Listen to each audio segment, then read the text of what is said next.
Value zone hyper mart ఇప్పుడు మన అమీర్పేట్ లో ఈ సెప్టెంబర్ 18న గొప్ప ప్రారంభం. నమస్తే, వెల్కమ్ టు సుమన్ టీవీ. నేను పద్మిని. ప్రస్తుతంతో పాటు ప్రముఖ ఆధ్యాత్మికవేత్త లక్ష్మీ నరసింహస్వామి ఉపాసకురాలు శ్రీమతి స్రవంతి గారు మనతో పాటు ఉన్నారు. మాట్లాడదాం. అక్క నమస్తే. అక్క నమస్తే పద్మిని. అక్క, రేపే గురువారం పుష్యమి నక్షత్ర కలయికతో వస్తున్నటువంటి ఒక మహిమాన్వితమైనటువంటి రోజు.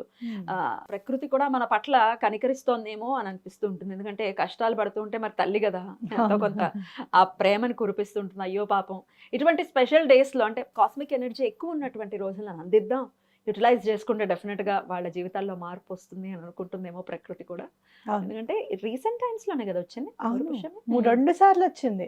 జూలై 24వ తారీఖు వచ్చింది, ఆగస్ట్ 21 వచ్చింది. మళ్ళీ ఇప్పుడు సెప్టెంబర్ 18వ తారీఖున అంటే రేపే గురు పుష్యమి యోగం ఉండబోతోంది. ఏ సమయంలో ఉండబోతోంది, ఎట్లా యూటిలైజ్ చేసుకోవచ్చు ఈ టైం ని ఒకసారి మీ ద్వారా? నేను 2 చూసాను పద్మిని. ఒకటేమో పంచాంగంలో ఏమో 6:30 వరకే ఉంది పుష్యమి నక్షత్రము. అలాగే మనం చూసుకుంటే గనక క్యాలెండర్స్ లో చూస్తే గనక 9 వరకు కూడా పుష్యమి నక్షత్రం ఉంది అని కనిపిస్తుంది అనమాట. అయితే గురు పుష్యమి నక్షత్రం ఏంటి అంటే మనకి సెలెస్టియల్ మూమెంట్స్ అంటారు. అంటే ఖగోళ సంఘటనల్లో చాలా ఇంపార్టెంట్ ఈవెంట్ అనేది ఏంటి అని అంటే ఇలాంటి నక్షత్రమును గురువు కలయిక, అలాగే రవి పుష్యమి నక్షత్రం కూడా వచ్చినా కూడా చాలా బాగుంటుంది అని చెప్తారు. అయితే గురు పుష్యమి నక్షత్రం వచ్చినప్పుడు ఏంటి అని అంటే మనకు కావలసినవి ఏమైనా సరే గురువుని గనక ఆరాధిస్తే గనక తప్పకుండా మనకి లభిస్తాయి, పుష్కలంగా లభిస్తాయి అని చెప్పుకోవచ్చు అనమాట. అసలు పుష్యమి నక్షత్రం అంటేనే చాలా మంచిది అని చెప్తారు. అందులో ఈ గురువారం కానీ ఆదివారం కానీ కలిసి వస్తే ఇంకా చాలా మంచిది. అయితే మనం ఎవరిని పూజించాలి గురు పుష్యమి నక్షత్రం వచ్చినప్పుడు అని అంటే గనక భగవంతుడిని నమ్మితే మనం కూడా భగవంతుడు అంతటి వాళ్ళం అవుతాము అని చెప్పేది మనకి ఆంజనేయ స్వామి కదా, అవునా కదా? అంటే ఆయన మామూలుగా చిన్నపిల్లవాడిగా ఆయన పుట్టడానికి కూడా ఎంతో అసలు అంటే మనకి ఎలిమెంట్స్ అనేవి చాలా ఇంపార్టెంట్ అనుకుంటే గనక వాయువు నుంచి స్వామి పుట్టారు అని మనకు తెలుస్తుంది. అలా తెలిసినప్పుడు రుద్రాంశ సంభూతుడు అని కూడా అంటాం మనం, అది కూడా తెలుసుకున్నాం. ఆంజనేయ స్వామి వారి నామాలు చూస్తే కనుక సహస్రనామాల్లో అన్ని గ్రహాల పేర్లు ఉంటాయి పద్మిని. ఓం గురవే నమ, కేతవే నమ, రాహవే నమ అని అన్ని గ్రహాల పేర్లు ఉంటాయి అనమాట ఆంజనేయ స్వామి దాంట్లో. అవునా అని అనుకుంటే రామాయణ మహా, కృష్ణాయన మహా అని కూడా ఉంటుంది అనమాట. అంత అభేదం అని చెప్పటమా? అభేదమే. ఎలా అభేదం? రాముడే ఈయన అని అనుకున్నప్పుడు నా మనసుకు అనిపించింది ఏంటి అంటే ఎక్కడైతే రాముల వారిని తన గుండెల్లో నింపుకున్నాడో ఇక రాముడు ఎవరు? ఆయన ప్రాణమే రాముడు అన్నప్పుడు ఇంకా ఆయన రాముడే కదా. అంటే మనం గనక భగవంతుణ్ణి అలా గనక గుండెల్లో నింపుకుంటే మనస్ఫూర్తిగా కల్మషం లేని మనస్సులోనే ఆయన ఉంటాడు. అంతే కదా. నువ్వు ఎక్కడన్నా కూర్చోవాలనుకో ఎక్కడ కూర్చుంటావు? ఎక్కడైతే నీట్గా ఉంటుందో, ఎక్కడైతే ప్లెజెంట్గా ఉంటుందో, ఎక్కడైతే నువ్వు సంతోషంగా ఉండగలవో, ఇది నాది ఈ ప్లేస్ అని చెప్పి నువ్వు అనుకోగలవో అక్కడ నువ్వు ఉండగలుగుతావు. చెత్తలో కూర్చోమంటే ఎట్లా అంటే మీరు చెప్పేది మన మనసు కూడా అంత అంత నిర్మలంగా ఉంటే గనక భగవంతుడు తప్పకుండా ఆ మనసులో నిండిపోతాడు. అప్పుడు భగవంతుడికి మనకి అభేదము అని చెప్పచ్చు. ఇదే అద్వైతం కూడా. అర్థమైంది? అట్లా మనం మరి ఈ గురు పుష్యమి యోగం అప్పుడు ఆంజనేయ స్వామిని గనక పూజిస్తే గనక మనం కూడా అంతటి వాళ్ళం అవుతాము అనే నమ్మకం మనకు వస్తుంది. అసలు పూజిస్తూ ఉంటే మనకు అర్థమవుతుంది ఏంటి అసలు మనం ఈ ఆధ్యాత్మికంగా ముందుకు ఎలా వెళ్ళగలుగుతాము, ఎలా చదవాలి, ఎలా అర్థం చేసుకోవాలి భగవంతుడిని, ఈ కష్టం అనేది మనం ఎలా తొలగింపజేసుకోవాలి, ఏ పూజ చేసుకోవాలి, ఇప్పుడు మనం ఎక్కడైనా ఏదైనా పూజ చేయాలంటే ఎలా చేయాలి అని చెప్పి వెతుకుతాం. కాబట్టి తప్పకుండా మీరు చేయాల్సింది ఏంటి అని అంటే హనుమాన్ చాలీసాని చదవడం. హనుమాన్ చాలీసా గనక 11 సార్లు చదివితే గురు పుష్యమి యోగం అప్పుడు యోగం అంటే 6:30 వరకే ఉంది అని అనుకుంటే గనక ఎప్పుడు బెస్ట్ టైం అని చెప్పి 4 లేచేసి స్నానాదికలన్నీ కంప్లీట్ చేసుకొని అప్పుడు 5 ఇల్లంతా కూడా నీట్ చేసేసుకోండి. అక్కడ కూర్చొని స్వామి దగ్గర కూర్చొని దీపాలు వెలిగించి చదవండి. తప్పకుండా రామరక్ష స్తోత్రం కూడా చదవండి. ఏదైతే మీరు చేస్తారో అది మళ్ళీ మళ్ళీ చేస్తారు అని గురు పుష్యమి యోగం అప్పుడు చెప్తారు. అందుకని మీరు ఏం చేస్తారంటే ఒక 100 రూపాయలు, ఒక 10 రూపాయలు తీసి దాయడం స్టార్ట్ చేయండి. వాళ్ళ నుంచి నేను దాస్తాను అని ఒక గ్లాస్ బౌల్ జార్ పెట్టుకోండి. మేనిఫెస్టేషన్ కూడా చేసుకోవచ్చు, ఎందుకంటే మంచి సెలెస్ట్రియల్ ఈవెంట్ కాబట్టి మళ్ళీ మీకు కావాలి గురు పుష్యమి యోగం అంటే you need to wait about April 2026. అబ్బా అప్పటి వరకు లేదు. లేదు లేదు, నాకు తెలిసినంత మటుకైతే ఏప్రిల్ వరకు లేదు. మనం అనుకున్నాం కదా ఒక మంచి ఈవెంట్ చేయాలి ఆంజనేయ స్వామి అని అనుకున్నాం చూసావా, అందుకనే అప్పుడు గుర్తుందనమాట ఇంకా అన్ని రోజులు ఉంది అని చెప్పి నేను అన్ని జాగ్రత్తలు తీసుకుంటున్నాను అప్పటికల్లా ఏం చేయాలి ఎలా చేయాలి అని పెద్ద ప్లాన్ ఉందా? చూద్దాం అయితే తప్పకుండా స్వామి దయ, స్వామి ప్లాన్ అది. ఓకే, చక్కగా జార్లో డబ్బులు దాయడం అనేది స్టార్ట్ చేయండి, తప్పకుండా మీకు మంచి జరుగుతుంది. మీరు జార్ అనేసరికి యాప్ అనుకుంటారు, యాప్ కాదు, మన ఇంట్లో పెట్టుకోండి.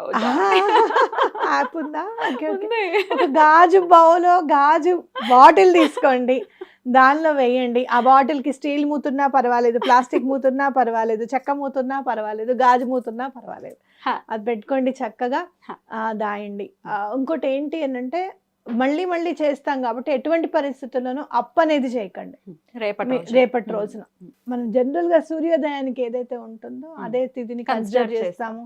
నక్షత్రం ఒకటి మారితే పూజ చదువుకునేటప్పుడు నక్షత్రాన్ని మారుస్తాం, కాదు అని కాదు, కాకపోతే సూర్యోదయానికి అది ఉంది కాబట్టి ఆ వేవ్స్ అనేవి తప్పకుండా కలిసిపోయి ఉంటాయి కదా యూనివర్స్ లో. అప్పు చేయకండి, అలాగే ఎవరికి కూడా అప్పు ఇవ్వకండి. గురువారం కదా, అందులో పుష్యమి నక్షత్రం, ఇచ్చిన డబ్బు వెనక్కి రాదు కాబట్టి ఇవ్వకండి ఎవరికి కూడా. ఇప్పుడు మరి ఏం చేయాలి ఇంకా అని అంటే గనక, ఇంట్లో పూజ చేసుకుంటే చాలు, జార్లో పెడితే చాలా అని అంటే, పొద్దున్న ఎప్పుడైనా సరే 9 అయిపోయిన తర్వాత మీరు వెళ్ళి డొనేషన్ ఇవ్వండి. ఏ పని అయితే చేస్తూ ఉంటామో మళ్ళీ మళ్ళీ చేస్తూ ఉంటాం కదా, చక్కగా గుడికి వెళ్ళి ఎంతో కొంత దానం చేయండి, ఏదైనా ఫుడ్ డొనేట్ చేయడానికి ట్రై చేయండి, చాలా బాగా కలిసి వస్తుంది. అలాగే మీరు ఎవరిని పూజించాలి ఇలా అనుకుంటే గనక దత్తాత్రేయ స్వామిని పూజిస్తే కూడా చాలా మంచి జరుగుతుంది. అదే అడగాలనుకున్నాను, ఎందుకంటే పుష్యమి నక్షత్రానికి అధిదేవత గురువు మనకు తెలిసిందే. గురువు అనే గ్రహం గురించి ఒకవేళ మనం మాట్లాడాలి అంటే దత్తాత్రేయ స్వామి గురించి ఖచ్చితంగా చెప్తాం. దత్తాత్రేయ స్వామి ఆయనకు ఒక్కసారి దగ్గర అవ్వటం మొదలు పెడితే జీవితంలో మార్పు ఎంత అందంగా ఎంత అద్భుతంగా ఉంటుంది. అయితే ఈ దత్తాత్రేయ స్వామిని పూజించేటటువంటి విధానంలో రకరకాల కంప్లైంట్స్ వింటూ ఉంటాం. అంటే వాళ్ళ సైడ్ నుంచి, మన భక్తుడి సైడ్ నుంచి, అమ్మో అనుకోగానే రకరకాల కష్టాలు వచ్చేస్తున్నాయండి, అసలు ఎటువంటి పరిస్థితుల్లో మేము గానగాపురం లాంటి యాత్రలకి మేము వెళ్ళలేకపోతున్నాం, లేదా అది ముట్టుకోవాలంటే, ఆ పుస్తకం ముట్టుకోవాలంటే కూడా మాకు అవ్వట్లేదండి, అంటే స్వామికి మా మీద అనుగ్రహం లేదు, అందుకని మేము ఆయన జోలికి వెళ్ళమని దూరమైన వాళ్ళు కూడా ఉన్నారు. దీని గురించి ఒకసారి చెప్పండి. దత్తాత్రేయ స్వామిని పూజించగానే కష్టాలు ఎందుకు వస్తాయి అని అంటే గనక, మీరు శ్రీపాద శ్రీవల్లభుల చరితామృతం చదివితే శంకర్ భట్టు స్వామిని సశరీరంగా ఉన్నప్పుడు కలుద్దామని చెప్పి కురుపురం బయలుదేరుతారు. ఆయన బయలుదేరుతున్నప్పుడు తిరుపతి దాకా వచ్చిన తర్వాత అసలు ఎవరో గుర్తుపట్టి, నువ్వు బలానా వాడివి, బలానా ఊరు వాడివి, నువ్వు అక్కడ వెళ్ళిపోయావు, నువ్వు ఆ అమ్మాయిని పెళ్లి చేసుకున్నావు, నువ్వు ఇప్పుడు వెళ్ళిపోతావు అని చెప్పి పట్టుకుని లాక్కొని వెళ్తారు. అతనికి ఏళ్ళనాటి సరి పట్టుకుంటాం. ఆ 7.5 days బాబోయ్ నేను ఈవిడ మొగుడిని కాదు అని అంటాడు అని చెప్తారు, వినరు. వాళ్ళిద్దరికి ఒక ప్రైవసీ క్రియేట్ చేయాలని చెప్పి ట్రై చేస్తారు. ఆ అమ్మాయికి దండం పెట్టేస్తాడు, నేను నీ భర్తని కాదమ్మా, నన్ను క్షమించు అని అంటే, నాకు అర్థమవుతుందండి మీరు భయపడుతూ ఉన్నారు, ఏం చేయాలో నాకు తెలియక అని చెప్పి అంటుంది. ఇంతకంటే ఇంకేం కష్టం కావాలి చెప్పు, అసలు చెల్లెలతో సమానం కదా, నేను అసలు పరస్త్రీ అని చాలా బాధపడిపోతూ ఉంటాడు. ఎన్నో సంఘటనలు జరుగుతాయి. ఇంతకీ ఏంటంటే అంత బాధ 7.5 days భరిస్తాడు. 7.5 సంవత్సరాల ఏళ్ళనాడు సరి కేవలం 7.5 రోజుల్లో తొలగింపజేయగలుగుతారు స్వామి. స్వామి ఒక మాట ఇచ్చారు, దత్తాత్రేయ స్వామి ఏమన్నారు అని అంటే, కర్మ అడుగుతుందిట, నువ్వు ఇక్కడికి వచ్చేస్తున్నావు భూలోకానికి, మరి నా పరిస్థితి ఏమిటి, నేను పని చేయొద్దా ఇంకా అని అంటే, ఆయన చెప్తాడట, నీ పనిలో నేను ఆటంకం రాను, కానీ నా భక్తులు పూజించినప్పుడు నేను నీకు చెప్తాను, 7.5 years 7.5 days కంప్లీట్ చేసే టాస్క్ ఇస్తారు, కర్మకే టాస్క్ ఇస్తారు స్వామి, మనకు కాదు అది. అందులో ఎగ్జామ్ పెట్టినప్పుడు పాస్ చేయాల్సింది కూడా భగవంతుడే అని చెప్పి రాయండి, జస్ట్ పెన్ను పట్టుకొని రాయడం కూడా ఇబ్బంది అయితే ఎట్లా, ఆయనే పాస్ చేస్తాడు. ఏం రాసావు అనేది పక్కకు పెట్టండి, మనస్ఫూర్తిగా ఆయన మీదనే స్తోత్రమే రాయండి, పోని ఆయనే తీసుకొని వెళ్ళిపోతాడు. అలా అదొకటి గుర్తు పెట్టుకోవాలి. ఒకటి. రెండోది ఏమో సాయం దేవుడిది చూస్తే గనక, నృసింహ సరస్వతి స్వామి వారు, నాకు వర్షం బాగా పడుతుంది, నాకు చలేస్తుంది, నిప్పు కణికలు తీసుకురాని మఠానికి పంపిస్తే అంత గాలి వానలో సర్పాలని కూడా పంపిస్తారనమాట, పెద్ద సర్పాన్ని. బాబోయ్ ఇంత ఇలా వస్తుంది ఏంటి సర్పం, నా వెనక్కి తిరిగి చూడకు అని చెప్తారు స్వామి. అయినా సరే మనకి జిజ్ఞాస ఉంటుందిగా, వెనక్కి తిరిగి చూస్తాడనమాట. చూసినప్పుడు సర్పం కనపడుతుంది. చాలా భయం వేసేస్తుందనమాట. కానీ స్వామి ఏంటంటే రక్షణ కోసం పంపిస్తారు. భయపడతావని చెప్తారు. అంటే ఏంటి, ఎక్కడన్నా ఏదన్నా ఎవరన్నా చెప్పినప్పుడు ఆ పని చేయకుండా ఉండడం అనేది ఇంపార్టెంట్. అలాంటివి కూడా చూసుకోవాలన్నమాట. కానీ అలా చూసినందుకే స్వామి అంత రక్షణ పంపించారని చెప్పి కూడా సాయం దేవుడికి తెలిసిందని మనం తెలుసుకోవాలి. అంటే ఏంటి అనంటే భయపడకూడదు. గురువు దగ్గరికి వచ్చినప్పుడు గురువు కాదు కర్మ పెడుతుంది ఎగ్జామ్. తట్టుకునే ధైర్యాన్ని అని ఆయన అడగడమే. తప్పకుండా ఇస్తారు. గానగాపురం వెళ్ళలేకపోతున్నాం అని చెప్పే వాళ్ళ సంఖ్య అధికం. ఎలా ఆయనకు దండం పెట్టుకోమంటారు? గానగాపురం చిన్న చెప్తాను. నువ్వుట స్వామి మీ తాతగారి రూపం తీసుకొని నువ్వు నృసింహ సరస్వతి స్వామిగా పుట్టావట. ఒక్కసారి ఆ రూపాన్ని చూసి మీ తాతగారు ఎలా ఉన్నారో చూడాలని ఉంది నాకు. ఒక్కసారి అనుగ్రహం ఇవ్వయ్యా అని అడగండి. అంతే. స్వామికి ఇట్లా ఆయన కంటే కూడా ఆయన తాతగారు అంటే చాలా ఇష్టం. బాపనార్యులు అంటే ప్రాణం ప్రాణం చాలా ఇష్టం. ఆయన రూపాన్ని తెలుసుకోవాలని చెప్పి నీ దగ్గరికి రావాలని ఉంది స్వామి, నన్ను ఎలా అయినా సరే తీసుకొని వెళ్ళు గానగాపురంకి అని చెప్పండి, తీసుకెళ్ళిపో. బాపనార్యులు గారి గురించి వచ్చేసింది కాబట్టి సిద్ధమంగళ స్తోత్రం మాటలు లేవు ఇంకా. సిద్ధమంగళ స్తోత్రం చదివితే మీరు గురుపుష్యమి యోగం అప్పుడు తప్పకుండా సిద్ధమంగళ స్తోత్రం చదవండి. సిద్ధమంగళ స్తోత్రం చదివితే ఇది స్వామివారే స్వయంగా చెప్పిన మాట. ఏమని అనంటే ఎవరైతే సిద్ధమంగళ స్తోత్రం చదువుతారో అనగాష్టమి వ్రతం చేసుకుని 1008 బ్రాహ్మణులకి అనమాట, 1008 బ్రాహ్మణులకి భోజనం పెట్టినంత ఫలితము అని.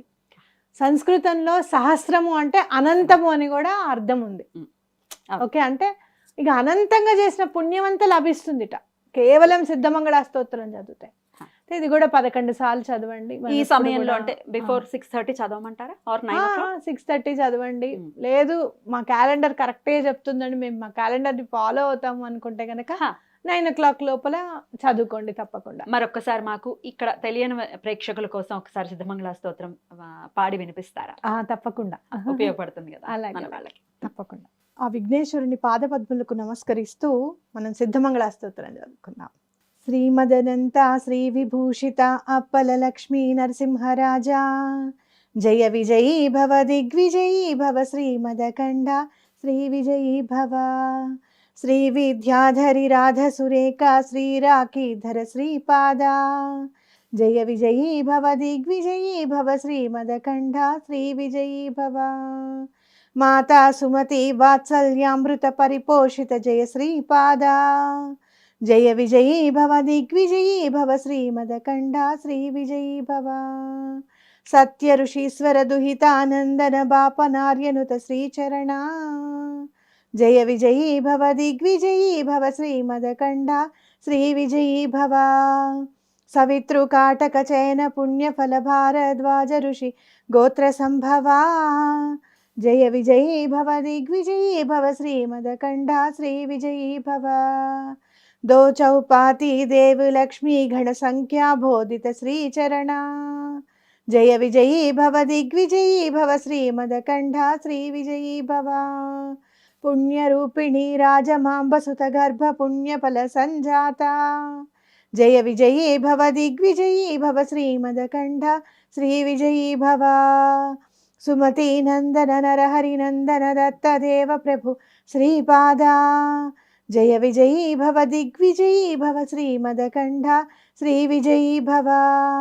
పీఠికాపుర నిత్య విహార మధుమతి దత్త మంగళ రూపా, జయ విజయీ భవ దిగ్విజయీ భవ శ్రీమదకండ శ్రీ విజయీ భవ. జయ విజయీ భవ దిగ్విజయీ భవ శ్రీమదకండ శ్రీ విజయీ భవ. అయితే శ్రీ సిద్ధమంగళ స్తోత్రం. అయితే ఎవరైతే సిద్ధమంగళ స్తోత్రం చదువుతున్నప్పుడు స్వామికి దండం పెట్టుకోండి. ఆయన పిఠాపురంలో ఒకసారి నిన్ను చూస్తాం, ఎక్కడెక్కడ నువ్వు ఉన్నావు స్వామి, అసలు ఎలా తిరుగుతూ ఉంటావు, నువ్వు మాకు తెలియజేయి నీ గురించి అని కనుక దత్తాత్రేయ స్వామికి దండం పెట్టుకుంటూ ఉంటే మీ అంతటి మీకే అర్థమవుతూ ఉంటుంది. ఆ గుడ్ల గురించి తెలుసుకుంటారు, వెళ్ళాలనిపిస్తుంది. ఒక్కొక్క దత్తాత్రేయ స్వామి క్షేత్రానికి వెళ్తుంటే కొంచెం కొంచెం కర్మ పరిపక్వం అయిపోతూ ఉంటుంది అనమాట. అది ఫీల్ అవ్వగలం. తప్పకుండా క్రమేపీ తప్పకుండా. చాలా అద్భుతంగా వివరించారు. ఉన్నటువంటి ఈ మహిమాన్వితమైనటువంటి సమయాన్ని వినియోగించుకోవాలని ఈ సందర్భంగా మనవి చేస్తూ thank you so very much అక్క. నమస్తే. నమస్తే.